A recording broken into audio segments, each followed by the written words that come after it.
தமிழ் சினிமாவில் பல super hit திரைப்படங்கள் இயக்கியவர் தரணி அவர்கள்.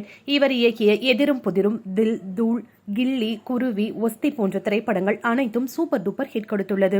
விஜய் மற்றும் விக்ரமுக்கு மிகப்பெரிய திருப்பு முனையாக இவர் இயக்கிய படங்கள் அமைந்திருக்கின்றன. அப்படிப்பட்ட இயக்குனர் தற்பொழுது எங்கே என பலரும் ஆவலாக எதிர்பார்த்திருக்கிறார்கள். ஆனால் தற்பொழுது இவர் திரைப்படங்களை இயக்குவதில்லை. இவர் இயக்கிய 4 திரைப்படங்களை பற்றி தான் இந்த வீடியோல நம்ம பார்க்க போறோம்.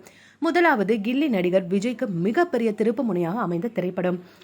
இந்த திரைப்படத்தில் விஜய், த்ரிஷா, பிரகாஷ் ராஜ் உள்ளிட்ட பல பிரபலங்கள் நடித்திருப்பார்கள். இந்த திரைப்படம் 50 கோடிக்கு மேல் வசூல் செய்து சாதனை படைத்தது. தில் இந்த திரைப்படத்தில் விக்ரம் நடித்திருந்தார். இந்த படம் விக்ரமின் கெரியரில் மிகப்பெரிய ஹிட் திரைப்படமாக அமைந்தது. இந்த திரைப்படத்தில் விக்ரமுக்கு ஜோடியாக லைலா நடித்திருப்பார். அடுத்ததாக தூள் இந்த திரைப்படத்தில் விக்ரம் தான் ஹீரோவாக நடித்திருப்பார். இவருக்கு ஜோடியாக ஜோதிகா நடித்திருப்பார். இந்த படத்தில் வந்த அனைத்து பாடல்களுமே மக்கள் மத்தியில் நல்ல வரவேற்பு கொடுத்திருந்தது. இந்த படம் சூப்பர் டூப்பர் ஹிட் கொடுத்த திரைப்படம். ஒஸ்தி இந்த திரைப்படத்தில் நடிகர் சிம்பு நடித்திருப்பார். இந்த படத்தில் போலீஸ் அதிகாரியாக நடித்து அசத்தியிருப்பார். இந்த திரைப்படத்தில் ரிச்சா, கங்கோபாத்யா, சந்தானம், நாசர், ரேவதி உள்ளிட்ட பல பிரபலங்கள் நடித்திருப்பார்கள். இந்த திரைப்படம் நல்ல வரவேற்பை பெற்றிருந்தது.